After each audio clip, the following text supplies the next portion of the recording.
Excusez-moi, Cruz, je ne vous ai pas entendu entrer. Il paraît que vous vouliez me voir. Oui, mais asseyez-vous. Je ne peux pas rester. Très bien. Alors, je vais essayer de faire vite. J'ai bien réfléchi et je voudrais faire quelque chose pour qu'on n'oublie pas ma petite fille. Mais je tenais d'abord à vous en parler pour avoir votre avis. J'avais pensé faire quelque chose qui soit en rapport direct avec une de ses activités, ce qui lui tenait le plus à cœur avant sa disparition. Ça pourrait être la création d'une unité de recherche à l'université, mais si vous avez une autre idée, vous devez me la soumettre. Vous êtes mieux placé que moi, il me semble. Je n'ai pas d'idée là-dessus. Que pensez-vous de la mienne? Je n'en pense à rien. Si vous le faites, je ne veux pas en entendre parler. Vous n'êtes pas d'accord? Non. Je ne comprends pas. Moi, je suis sûr qu'il y a quelque chose à bâtir pour qu'elle ne sorte pas de nos mémoires. On n'a pas besoin de ça pour qu'elle reste dans nos mémoires. Je n'ai pas envie de voir une statue d'elle dans un parc ou une plaque ou un hôpital qui porte son nom. Je voudrais que vous laissiez tomber, mais... Non, je n'aurais pas dû dire ça. Non, c'est moi qui ai eu tort. J'ai été maladroit et je ne veux pas vous faire de peine, vous le savez. Moi, je me réveille tous les matins en espérant la voir arriver, je crois entendre sa voix quand je réponds au téléphone, quand une voiture se gare devant chez moi, je regarde pour voir si ce n'est pas elle qui en descend. Je sais, Cruz. Je sais. Il y a une chose que je n'ai pas dite. Nous sommes seuls. Personne d'autre que vous ne pourra entendre. Je suis prêt à faire n'importe quoi pour vous. La seule chose que vous puissiez faire, qui pourrait me soulager, c'est de ne plus me demander de venir ici. Mais enfin, c'est ridicule. Vous avez besoin de nous. Je crois que j'ai surtout besoin d'être seul. Faut que je retourne travailler.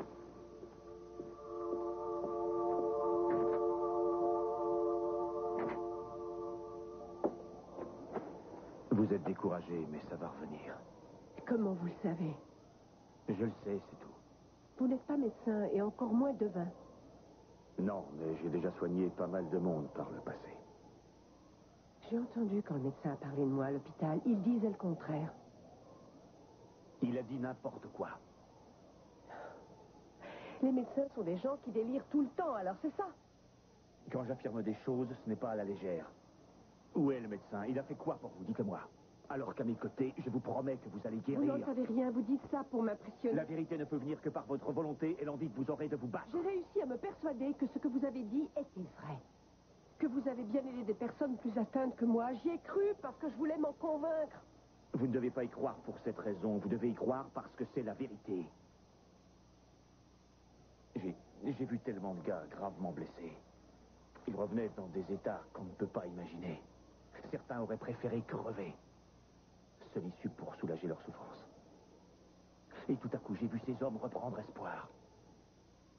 Ils finissaient par y croire, par se convaincre qu'ils pourraient y arriver, qu'ils pourraient refaire des choses auxquelles les médecins ne croyaient plus. Et je ne vous parle pas simplement de prendre un verre d'eau sur une table. Je vous parle de marcher, de courir et puis de vivre. Vous êtes en train de dire que toutes les personnes blessées à la colonne vertébrale ont réussi à guérir?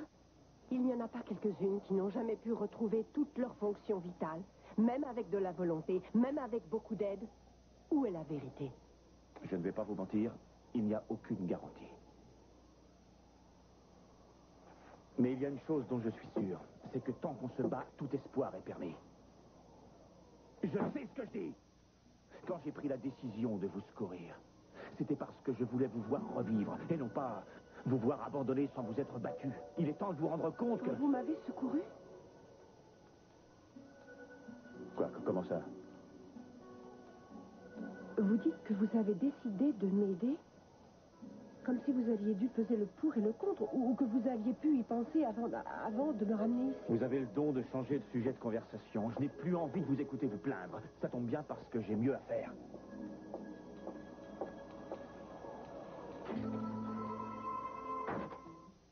Alors, pourquoi tu voulais me voir? J'avais oublié. C'est pour ça. Ce chèque de 2 millions de dollars, comme promis. Merci, c'est pas le genre de détail qu'on oublie. Et encore moins qu'on doit perdre. J'espère que la société, elle ira assez solide. Comment ne pas y croire quand on voit des noms comme Caulfield, McKenna et Capwell? Il y a des risques, mais ils sont quand même limités. J'en suis aussi sûr que toi. Félicitations, Mason. Merci. J'espère que l'équilibre sera un peu rétabli. Comment ça? Je ne sais pas, mais j'ai quand même eu l'impression que tu m'en as voulu d'avoir aidé ta sœur à prendre des responsabilités chez Delta Pharmaceutique. Tu as fait un choix, il n'y a pas à y revenir. Mason, je t'ai déjà exposé mes raisons, ce n'est pas dirigé contre toi. J'ai fait ça pour y donner pour Killy. Un point, c'est tout. Oui, je sais. Et c'est pas grave. De toute façon, ce n'est pas tellement pour ça que je voulais te voir. J'ai toutes les raisons de penser que ma mère m'a écrit à plusieurs reprises l'an dernier à cette adresse. Je suppose que tu n'es pas au courant. J'avoue que je ne vois vraiment pas de quoi tu veux parler. Je vais essayer d'être plus explicite alors. Sans doute l'aurais-tu remarqué si une série de lettres était arrivée ici, à cette adresse, avec les coordonnées de l'expéditeur Verso. Ça n'aurait pas pu échapper à ton attention. Sans doute que non. Mais qui t'a fourni ce renseignement? Quelqu'un de la famille? C'est Jeffrey Conrad. Il m'accuse de les avoir reçus, de ne pas avoir pris la peine de les lire, de les avoir mis à la poubelle sans les ouvrir. Je me demande bien pourquoi. Apparemment, ma mère a essayé de me contacter. Elle avait besoin d'argent à cause de sa maladie. Jeffrey pense que j'ai refusé de l'aider volontairement. Vous devriez peut-être en parler tous les deux. Que Jeffrey vienne m'en parler? Pourquoi veux-tu qu'il m'en parle? Pour qu'il sache à coup sûr que les lettres ne sont pas arrivées. À cette occasion, tu pourrais aussi lui exposer les divergences qu'on a toujours eues concernant ma mère et lui expliquer que je l'aimais et qu'elle me manque, alors que toi, c'est à peine si tu parviens à te souvenir qu'elle a existé depuis que tu l'as mise à la porte.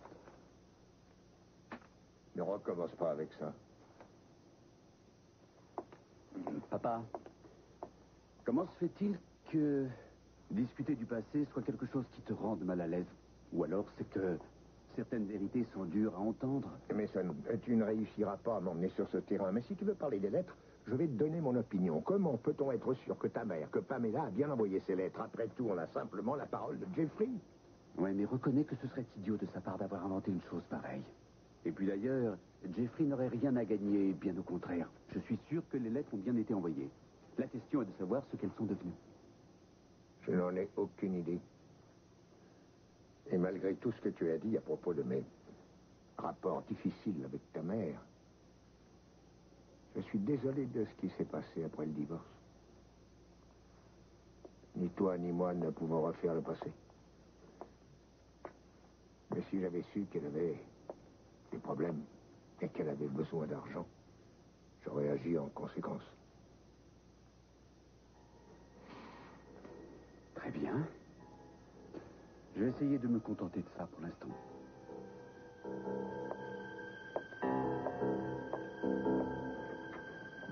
Sophia, vous savez, je suis issue d'une famille modeste.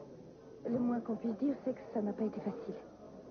Et je commence à avoir un peu peur que mon bébé vienne au monde avec des petits couverts en argent à la main. Vous me comprenez? Oui, bien sûr, Tori, je comprends. Je me souviens très bien avoir eu les mêmes craintes quand je suis arrivée ici. Les enfants Capwell auront certains avantages matériels. Ils feront partie des privilégiés. Ils ne manqueront jamais de rien. Avouez que c'est plutôt une bonne chose. Mais ça me fait peur aussi. Mais il n'y a pas de raison. Et le plus important, c'est la façon dont on élève son enfant. Les valeurs qu'on lui enseigne et surtout l'amour qu'on lui porte. Mais ce sera quand même le premier petit enfant de Channing. Vous savez bien que les hommes sont parfois trop généreux avec leurs petits-enfants. J'appréhende un peu. Si jamais c'est un garçon, je vois mal comment Channing ferait une exception. Ce que vous ne savez pas, c'est que Channing, dans son testament, a pris soin de traiter ses petits-enfants avec une grande équité. Ça, c'est Channing, mais il y a d'autres testaments? Il y a le mien, bien sûr. Il ne faut pas vous inquiéter, Victoria. Vous savez très bien que dans une famille comme la nôtre, le côté financier tient une grande place. Et quand il y a beaucoup d'argent, il y a beaucoup d'avocats qui font rédiger beaucoup de documents. Ça ne doit pas vous faire peur. Songez plutôt que votre enfant ne manquera de rien. Et plus important encore, vous avez épousé Melissa. Il vous aime et je suis sûre qu'il aimera cet enfant. Tiens, on pourrait peut-être commander, j'avoue que je commence à avoir faim. Oh, oui, bien sûr.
Oh, vous avez pu en arriver là, tous les deux. Ça ne vous ressemble pas du tout. C'est quand même mieux de discuter et ça laisse moins de traces, surtout.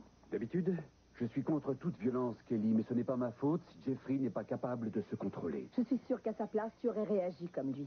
Il fallait bien qu'il défende son point de vue. Ne me dis pas que tu prends le parti de Jeffrey dans cette Non, affaire. j'essaie simplement de rester neutre et c'est loin d'être évident. J'ai beaucoup réfléchi. J'ai beaucoup discuté avec Jeffrey et tu vas voir que ça n'a pas été pour rien. Mason, tu te rappelles tout ce que tu as vécu l'année dernière? La mort de Marie, ton départ et tout le reste? Celui qui oublie le passé est condamné à le voir ressurgir. Pourquoi viens-tu me reparler de ça? Parce que ça me paraît évident de replacer tout ça dans son contexte, de savoir ce que tu faisais au moment où ta mère t'a envoyé ces lettres. Alors là, c'est trop me demander, Kelly. Il s'est passé tellement de choses depuis... Mais tu ne comprends pas, Mason. Tu ne pouvais pas recevoir ces lettres puisque tu n'étais pas à la maison à ce moment-là. Oui, c'est vrai. Tu as raison. Tu viens de m'innocenter, alors. J'espère que ça convaincra Monsieur Conrad. Mais ça n'explique toujours pas ce que sont devenues ces lettres.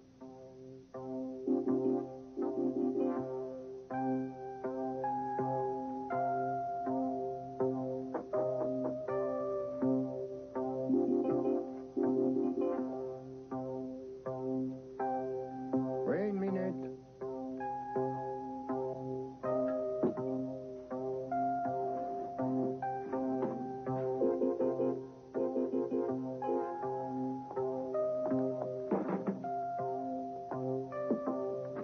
Entrez. Bonjour. Victoria, bonjour. Je reviens du restaurant avec Sophia, alors j'en profite pour venir vous saluer. Vous avez bien fait. C'est gentil. Mais je vous ai dérangé peut-être. Non, non, pas du tout, au contraire. Alors, est-ce que vous avez bien déjeuné? Oui, nous sommes allés chez Johnny, comme d'habitude. Au fait, j'ai vu un de vos meilleurs amis hier après-midi. Je veux parler du docteur Ballard. Il vous transmet ses amitiés. C'est quelqu'un de bien. Oui. Il m'a confirmé que j'étais en parfaite santé, ainsi que le bébé. Ça fait toujours plaisir à entendre. Oui, vous devez être rassuré, alors. Le docteur Ballard en est venu aussi à nous parler de la succession. Et je tenais à venir vous remercier en personne de ce que vous faites pour mon bébé. Mais vous n'avez pas à me remercier, Victoria. C'était dans le testament de mon père. Faire que le premier arrière-petit-enfant Capoel hérite de ce qu'il a laissé. Étant donné que vous et Mason, vous en avez parlé, vous avez peut-être déjà une observation à faire. Ah, aucune, mais nous devons sans doute en reparler le moment venu. Oui, pour le moment, ce n'est pas la peine d'aborder ce sujet. Je sais que Mason voudrait pouvoir disposer de l'argent. Il devra donc attendre que le bébé soit venu au monde.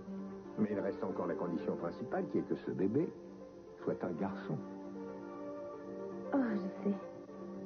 Un garçon.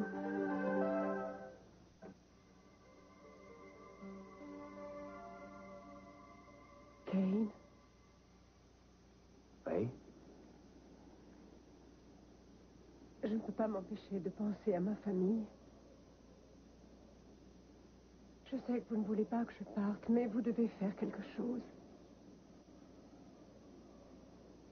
Encore un peu de patience. Dans un jour ou deux, quand vous irez mieux. Je sais, vous me l'avez déjà dit. Mais Même si je le voulais, je ne pourrais rien faire pour l'instant. La tempête a repris, je ne pourrais même pas faire 100 mètres. vous m'avez dit qu'il y avait une cabine au bord de la route. Quoi, qu'est-ce qu'il y a? Vous n'avez pas entendu dehors?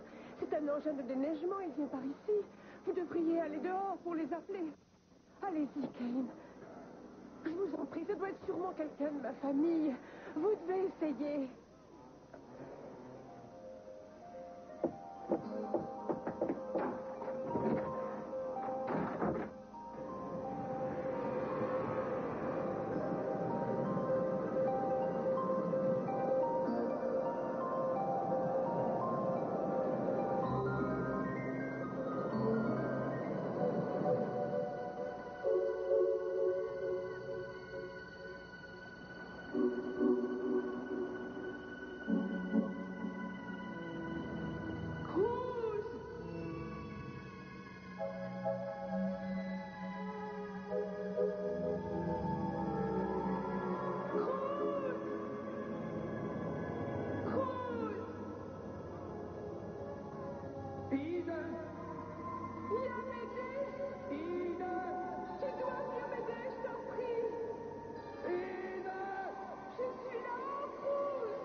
J'ai besoin de toi.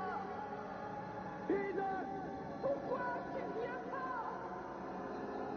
Viens me chercher. Viens.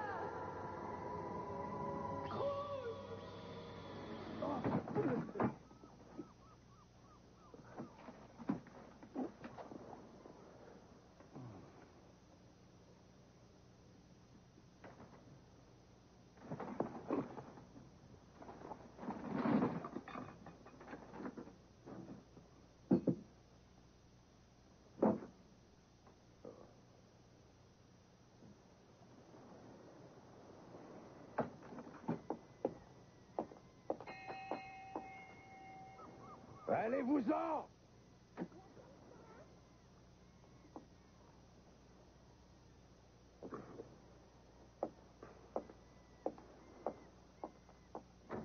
Bonjour, je vends des boîtes à surprise pour la fête qu'on va faire à l'école. Vous voulez bien m'en prendre une? Ouais.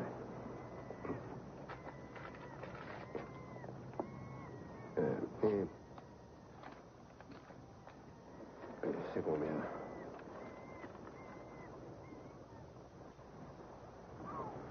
Comment est-ce que tu t'appelles? Courtney. Oh mon Dieu. Tu pourrais être la petite fille d'Eden. Qui c'est, Eden? Oh.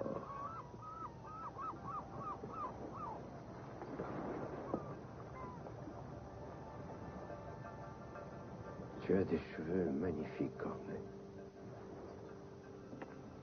Pourquoi tu parles? Je ne voulais pas... Je ne voulais pas te faire de mal.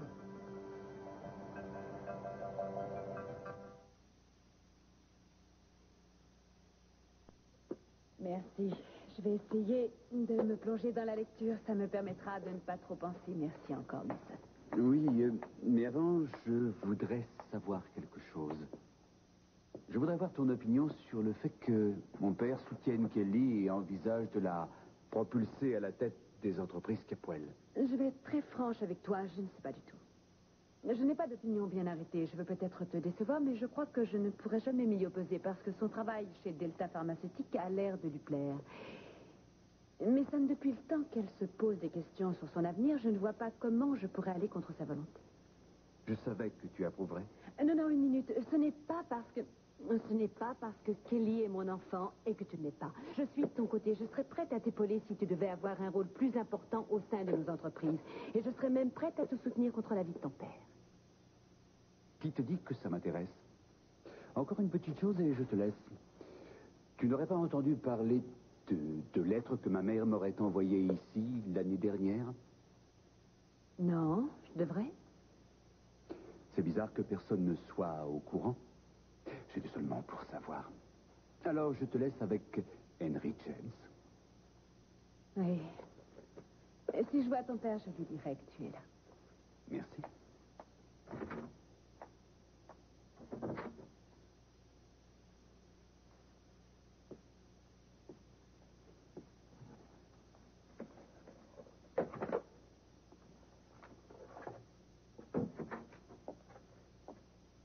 Sophia m'a dit que tu me cherchais. Oui.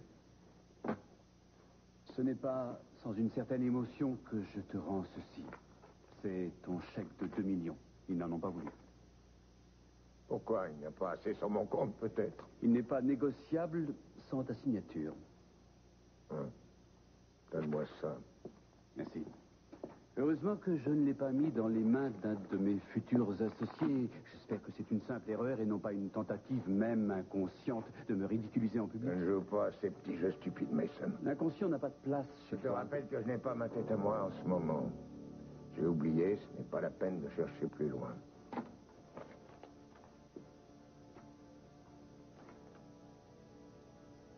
Qu'est-ce qu'il y a? Je veux simplement que tu comprennes que je n'ai rien fait et que je ne ferai rien pour contrarier tes projets et ton bonheur. Si c'est une manière de te faire pardonner, je sais que ça t'a demandé un gros effort et j'essaierai de m'en contenter. Je te le dis, je te le répète, je n'ai jamais essayé de te mépriser ou de te nuire.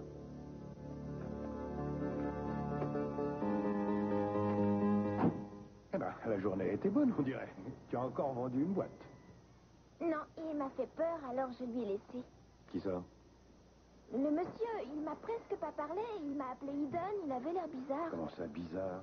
Je veux que tu me dises ce qui s'est passé. Je veux que tu essaies de me dire la vérité et rien d'autre, quand même. Mais comment ça, la vérité?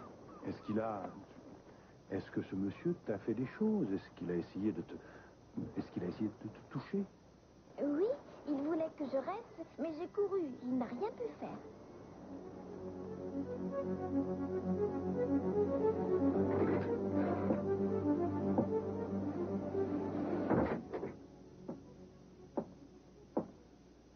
Je suis arrivé trop tard. J'ai pas réussi à leur faire signe. Ils étaient déjà trop loin.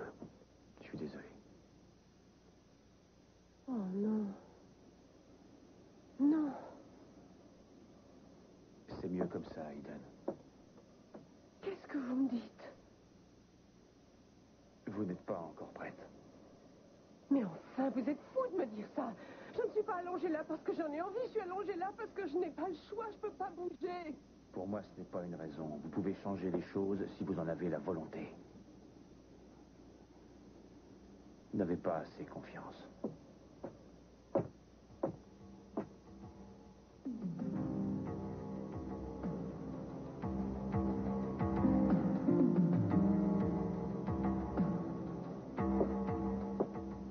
Alors, si je comprends bien, tout ce qu'on a fait, ça n'a servi à rien. Qui c'est? Comment veux-tu que la police ait envie de se démener quand on voit des trucs pareils? À chaque fois qu'on boucle un malade ou bien qu'on arrive à prendre un trafiquant à la sortie du lycée, on le relâche parce qu'il paie une caution. Alors dis-moi un peu comment ça peut fonctionner?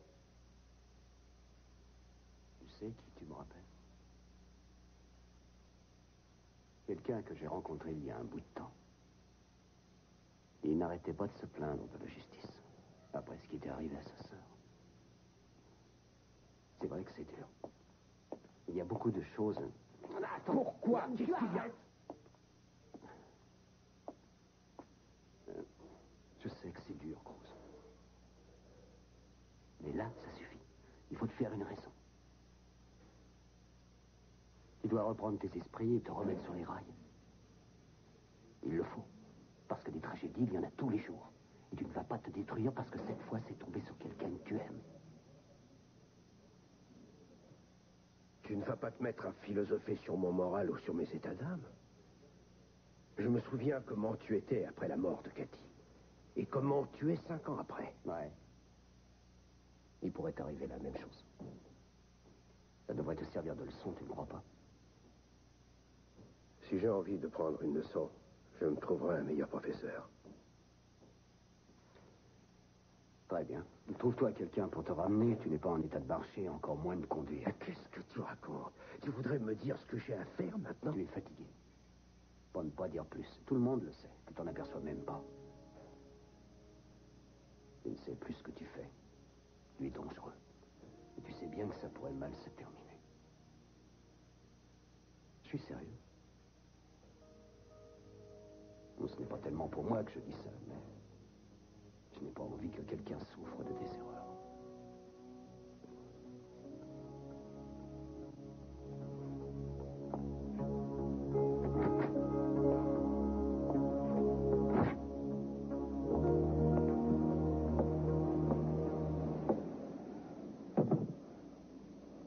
Il va faire froid cette nuit. Si vous n'avez besoin de rien, je vais sortir et aller couper un peu de bois. Je voudrais bien aller avec vous. Ça me ferait du bien de sortir, d'aller voir dehors. Chaque chose en son temps. Vous avez besoin de quelque chose? Non, ça ira. Bon.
Vous avez raison, je n'aurais pas dû vous dire ça, ça vous est égal. Bon, d'accord. Qu'est-ce que vous avez essayé de m'expliquer là? Que les lettres sont arrivées pendant que Mason était absent. Mais ça change quoi? Il dit qu'il ne les a jamais vues, Jeffrey, et je veux bien le croire, moi. Oui, je sais, j'ai compris. Mais dites-moi où elles sont passées. Hein? Vous allez me dire qu'il y a une coutume ici à Santa Barbara qui veut qu'on jette le courrier vieux de 2 semaines. Comme quand on jette des champignons vénéneux pour ne pas s'empoisonner. Non. Vous ne me ferez pas croire que les lettres n'étaient plus là, surtout. Je vous ai dit qu'il était resté longtemps absent, et ce n'est pas la première fois que des choses disparaissent. Je ne vois vraiment pas ce qu'il y a de si incroyable. Vous savez ce que je crois? Je crois qu'avoir tort, c'est quelque chose que vous ne pouvez pas supporter. Pour plein de raisons, d'ailleurs. Kelly, si on pouvait me montrer les lettres encore cachetées, si je pouvais les lire, alors peut-être que j'arriverais à vous croire. Vous avez raison. Vous ressemblez beaucoup à mon frère. Quand Marie est morte, sa première réaction a été d'en vouloir à toutes les personnes qui auraient pu la sauver. On avait beau essayer de le raisonner, rien ne le faisait changer d'avis. La seule chose qui lui a permis de faire face, c'est de laisser exploser sa rage tout en refusant le soutien des autres. Il a réussi à tenir comme ça plusieurs semaines. Après, il a commencé à sombrer, et c'est là qu'il a préféré s'en aller. Écoutez, je ne suis pas en train de craquer. Je sais très bien ce que je dis. Tout ce que je retiens, moi, c'est que ma mère est morte et que c'est Mason qui aurait pu la sauver s'il l'avait voulu. Je ne voulais pas avoir à vous le rappeler. Mason n'est pour rien dans le décès de votre mère. Ce n'est pas la maladie qui l'a tué, c'est elle qui a décidé de partir. Mais aussi parce qu'il n'a rien essayé pour... Écoutez, c'est à peine s'il savait que ma mère existait. Et c'est simplement parce qu'elle n'a pas eu... Elle n'a pas eu quoi? Elle n'a pas eu le choix, alors que tout le monde a plus ou moins le choix dans la vie, Jeffrey. Oui. Oui, à condition d'en avoir les moyens aussi. C'est vrai que l'argent ne fait pas le bonheur, mais il suffit d'en avoir un petit peu pour pouvoir choisir. Je me demande pourquoi je vous dis ça. Ça ne devrait pas vous atteindre. Je vous vois bien dans votre belle voiture en train de rouler quand il fait gris l'hiver. Vous devez sûrement avoir pitié des braves gens qui attendent le bus sous la pluie et vous demandez comment ils font pour rester dehors par un temps pareil. Ce n'est pas de gaieté de cœur qu'ils le font. Seulement, ils n'ont pas le choix. Vous ne pouvez pas vous en empêcher. Vous ne pouvez pas vous empêcher de me dire combien on est différent des autres gens. Comment voulez-vous qu'après ça, on ait envie de parler avec vous? Vous allez me dire que j'ai tort?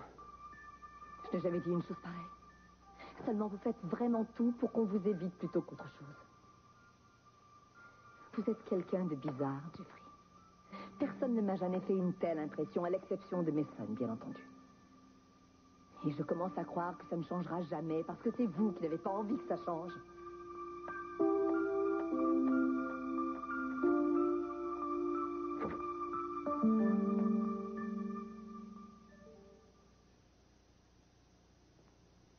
Qu'est-ce que tu fais?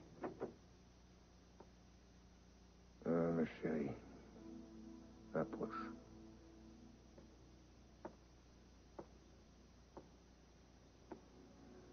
Qu'est-ce qui se passe? Viens là.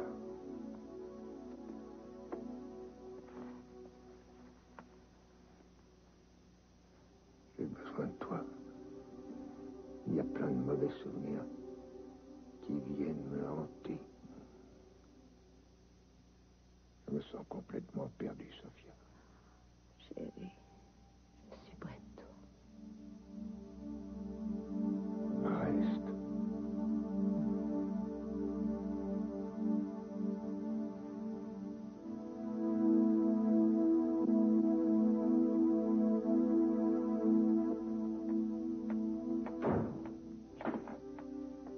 Alors, qu'est-ce que tu as fait aujourd'hui? C'est moi qui devrais te poser cette question. Tu n'es pas allé jouer au golf avec ton père et son grand ami, Monsieur Ballard? Je ne joue jamais au golf. Mais tu as l'air soucieux, Victoria. Tu vas sans doute me dire que c'est une fausse impression. La première impression est la bonne. Je ne suis pas tellement soucieuse, disons que j'y vois plus clair. Voilà, j'y vois beaucoup plus clair. Mais alors, tu devrais être très contente. Mais je le suis. Je connais chaque mot du testament de ton grand-père. Je sais que notre bébé va recevoir un bel héritage. Victoria, je te répète que le docteur Ballard ne sait rien de ce qui J'ai va se discuté passer. avec Channing tout à l'heure et il m'a dit ce qui allait se passer. Oh, Mason, comment as-tu pu faire ça? Je ne t'en ai pas parlé plus tôt simplement parce que je ne Ce voulais n'est pas... pas le fait que tu m'aies menti qui me dérange. Je me suis toujours demandé pourquoi tu étais venu vers moi, mais aujourd'hui, j'ai compris pourquoi tu tenais tant à m'épouser. Je t'ai épousé parce que je voulais bâtir une famille avec toi. Ah oui, c'est sûrement une des raisons. Et pourquoi ne pas me dire aussi que tu m'as épousé pour l'argent dont notre enfant va hériter et dont tu vas disposer?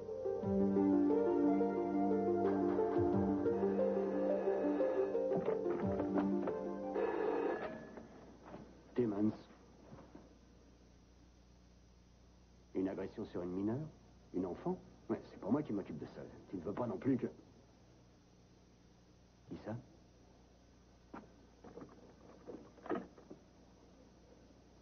Castillo? Kane? Ça n'a pas été de tourpeau, on dirait. Mais vous vous êtes bien débrouillé. Bravo.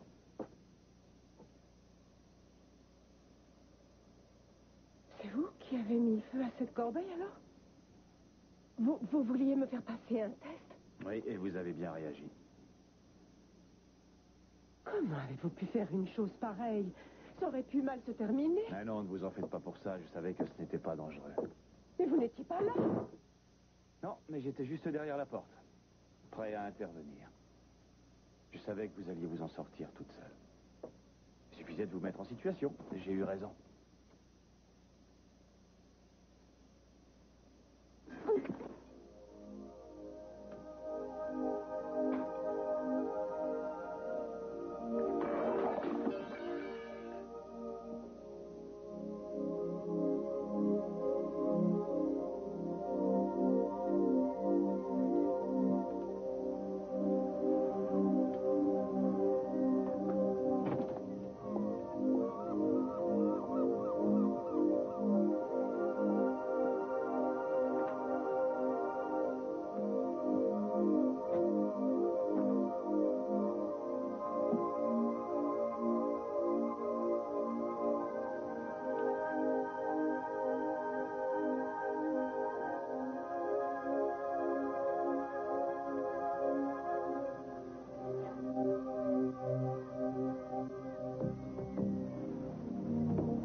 J'espère que tu ne la découvriras pas plus tôt que prévu, mais si c'est le cas, attends notre lune de miel pour l'ouvrir. Je t'aime, Eden.